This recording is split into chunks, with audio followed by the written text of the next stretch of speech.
अस्सलाम वालेकुम रहमतुल्लाहि व बरकातुहू। दोस्तों, अपने चैनल पर हम लोग हिस्ट्री ऑफ यूएसए का नया कोर्स शुरू कर रहे हैं। हमारी कोशिश होगी कि इस कोर्स में हम ज़्यादा कंसाइज रहें और ज़्यादा डिटेल के अंदर चीज़ों को डिस्कस ना करें, क्योंकि कोर्स थोड़ा सा लंबा है और इसे जल्दी ख़त्म करने की कोशिश करेंगे। तो जहाँ पर डिटेल की ज़रूरत होगी और जो टॉपिक ज़्यादा इम्पोर्टेंट होगा उसका मैं आपको बताऊंगा और डिटेल के अंदर भी उसके ऊपर बात करेंगे। लेकिन जो चीज़ें ज़्यादा इंपॉर्टेंट नहीं होंगी, ठीक है, उसको मैं स्किप कर दूंगा, क्योंकि आपको पता है हमारा मकसद इस चैनल पर सिर्फ आपको आइडियाज़ देना है, आपके आइडियाज़ को क्लैरिफाई करना है। अगर आप इसके ऊपर ज़्यादा डिटेल स्टडी करना चाहते हैं तो एफपीएससी के जो रिकमेंडेड बुक्स हैं आप उसको कंसल्ट कर सकते हैं। ठीक है दोस्तों, चलें स्टार्ट करते हैं अपना लेक्चर। तो सबसे पहले हम ये देखते हैं कि यूएस जो है, USA United state of America, वो वर्ल्ड मैप में कहाँ पर है। ठीक है, क्योंकि आपको उसकी लोकेशन के बारे में पता होना चाहिए कि यूएस है कहाँ पे है। ठीक है, ये आपके सामने वर्ल्ड मैप नज़र आ रहा है। ठीक है, इस वर्ल्ड मैप में ये आपके पास एशिया है, ये यूरोप है, ये अफ्रीका है और ये अमेरिकन कॉन्टिनेंट है। ठीक है, अब हमने पूरे अमेरिकन कॉन्टिनेंट को डिस्कस नहीं करना, हमने सिर्फ यूनाइटेड स्टेट ऑफ अमेरिका को जो एज अ कंट्री है वो देखना है। ठीक है, अब ये जहाँ पर ग्रीन कलर आपको नज़र आ रहा है, ठीक है, ये थोड़ा सा और ये, ठीक है, ये अलास्का है। ठीक है, और ये अमेरिका मतलब यूएसए का ये भी हिस्सा है, लेकिन दरमियान में कनाडा है और फिर लेफ्ट साइड पर आपको अलास्का नज़र आ रहा है। बिल्कुल इसकी मिसाल ऐसे है जैसे पाकिस्तान 1971 से पहले हमारे एक मशरकी पाकिस्तान होता था और मगरबी पाकिस्तान होता था। बिल्कुल आप इसको इस तरह कंसिडर करें कि कुछ जो है हिस्सा कनाडा के नीचे है, ठीक है, और कुछ जो है कनाडा के ऊपर है। तो ये कुल मिला के जो आपको बनता है ये है यूनाइटेड स्टेट ऑफ अमेरिका। ठीक है, 50 स्टेट्स हैं इसकी और ये दुनिया का तीसरा आबादी के लिहाज से सबसे बड़ा मुल्क है। ठीक है, कमेंट में आप मुझे बताएं कि पहला मुल्क कौन सा और दूसरा कौन सा है, तीसरा तो यूएसए है। ठीक है जी, चलें जी, अब हम स्टार्ट करते हैं द अर्ली अमेरिका। ठीक है, अमेरिका शुरू कैसे हुआ, ठीक है, पहले अमेरिका में क्या था, ये आपके सिलेबस का हिस्सा है, तो इसको थोड़ा सा डिस्कस करते हैं कि क्या चीज़ थी। अच्छा, the most recent ice age was about 35,000 years ago. Much of the world's water was frozen into big sheets of ice. A land bridge as wide as 1500 kilometers joined Asia and North America. By 12,000 years ago, humans lived throughout much of what now are the Americas. कहते हैं कि जो आपके पास अगर आप देखें world map में, ठीक है, जैसे आपको मैंने बताया था यहाँ पर आपको यूएस आता है, ठीक है, तो वर्ल्ड मैप के इस तरफ आपके पास रशिया आता है। ठीक है, एक्चुअली ये जो रशिया है ये अमेरिका के साथ मिला हुआ है। क्यों? क्योंकि आपको पता है कि जो हम लोग, अगर मैं बैक पे जो आपको दिखाऊं तो आपको वहाँ से समझ आ जाएगी। ये देखें, यहाँ पर अगर आपको नज़र आ रहा है ये आपके पास है रशिया, ठीक है, और ये है अमेरिका। अब एक्चुअली ये ग्लोब है ना, तो ये ऐसे ना मुड़ा हुआ है, ठीक है, ये गोल होता है, तो ये जो हिस्सा है ग्लोब का, ये जो हिस्सा है ये एक्चुअली यहाँ पे टच करता है। आपको शायद मेरी बात समझ में आ रही हो, ठीक है, ये जो हिस्सा है यहाँ पे टच कर दिया, तो हमने बिल्कुल प्लान कर दिया ना। तो अगर ये ना हो, गोलाई में हो, तो ये जो हिस्सा है ये यहाँ पर टच करेगा। This is Russia and this is America. ठीक है, तो यहाँ पर मतलब ये जो जगह थी ये आपको बिल्कुल यहाँ पर नज़र आएगी। ठीक है, तो ये जो दरमियान की जगह है, मतलब ये कॉर्नर और ये कॉर्नर, इनके दरमियान एक छोटा सा ब्रिज था। ठीक है, जब तमाम दुनिया जो थी वो ज़्यादातर जो समंदर था वो फ्रोज़न था, तो कहते हैं यहाँ पर ना एक आइस का ब्रिज यहाँ बना हुआ था, यहाँ से लेके यहाँ तक। ऐसे नहीं, मतलब आप ग्लोब में देखें तो यहाँ पे और ये जगह और ये जगह जुड़ी हुई थी एक ब्रिज के थ्रू। ठीक है, तो वो ब्रिज था, लोगों ने एशिया से वो ब्रिज क्रॉस किया और वो यहाँ पर आ गए थे। ठीक है, यही चीज़ आगे जो स्लाइड है उसमें बताई गई थी। ठीक है जी, तो लोगों ने वो ब्रिज क्रॉस किया तकरीबन 1500 किलोमीटर, बहुत बड़ा है। ठीक है, 1500 किलोमीटर एक ब्रिज था, वो लोगों ने क्रॉस किया। ठीक है, और वो नॉर्थ अमेरिका में चले गए थे, एशिया से अमेरिका में चले गए थे।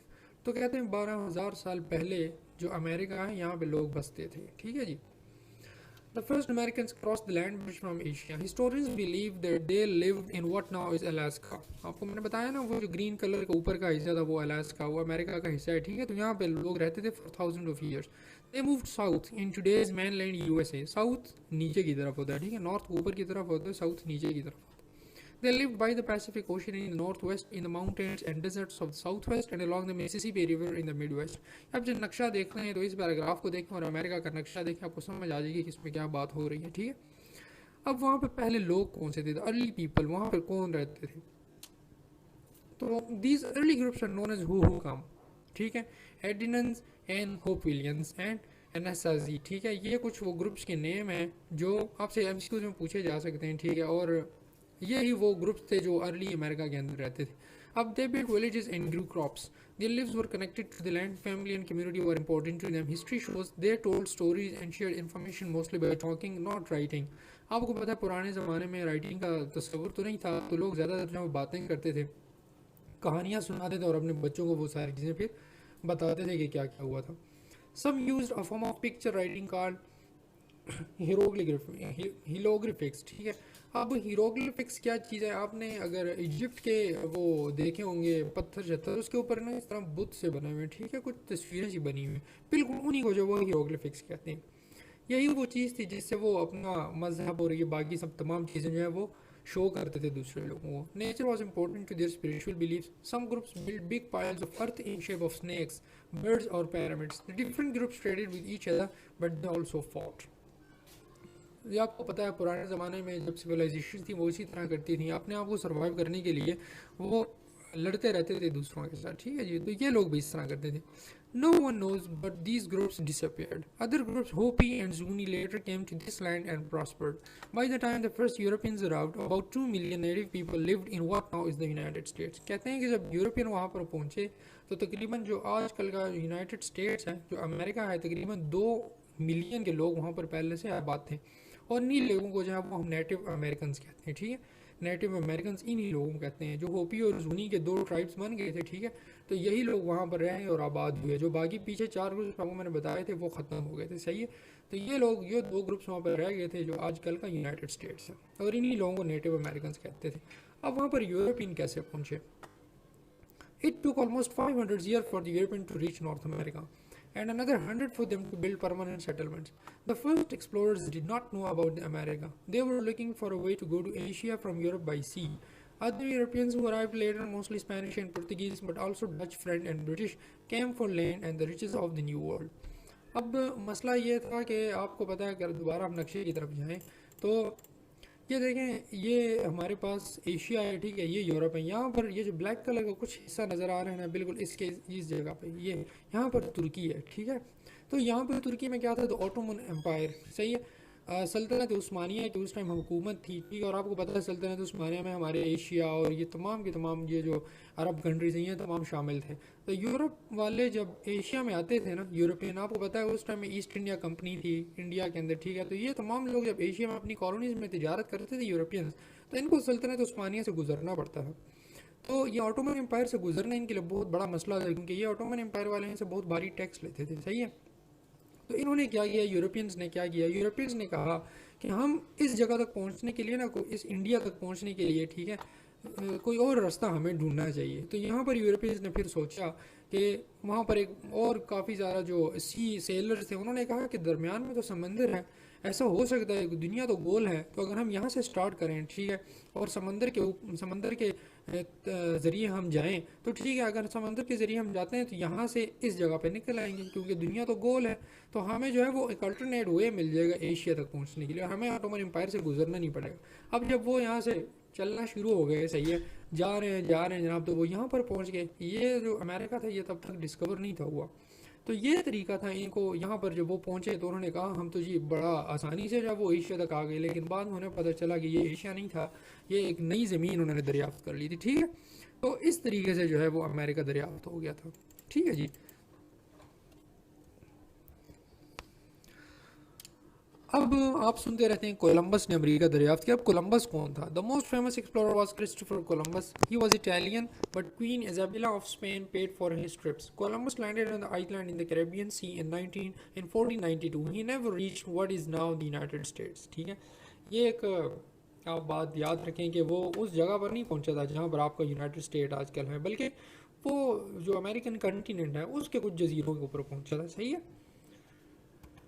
तो ये आप देख सकते हैं, पिक्चर आपके सामने है, यहाँ पे लिखा हुआ है Christopher Columbus at the royal court of Spain. Christopher Columbus is presenting his request to Queen Isabella I and the king as a gathering of courtiers, ठीक है। आपको पता है कोलंबस ने क्या किया था? कोलंबस ने यूरोपियन के बहुत सारे जो कंट्रीज़ थे उनसे रिक्वेस्ट की थी कि मुझे आप एक शिप दे दें तो मैं सेल करता हुआ आपको इंडिया का जो जो एशिया है वो आपको मैं दरियाफ्त करके दूंगा, लेकिन इसकी बात पर कोई यकीन नहीं था कर रहा, क्योंकि उस टाइम चर्च जो था वो ज़्यादा डोमिनेंट था और जो साइंटिफिक रिसर्चेस थी तो वो इतनी डोमिनेंट नहीं थी, इसलिए इसकी बात किसी ने नहीं मानी। लेकिन जो स्पेन की जो क्वीन थी इसाबेला, ठीक है, उसने फिर इसकी बात मान ली थी, और जो किंग था, ठीक है, उसने भी उसकी बात मान ली थी, फर्डिनेंड फिफ्थ जो था, और उन्होंने इसको एक शिप दिया, और फिर कोलंबस जो था वो अपने सेल पे मतलब है शुरू हो गया और उसने वो कंटिनेंट दरियाफ्त कर लिया, ठीक है। इतनी सी बात थी जो आज हमने पढ़ी कि यूरोपियंस किस तरह पहुँचे और अर्ली अमेरिका में क्या था।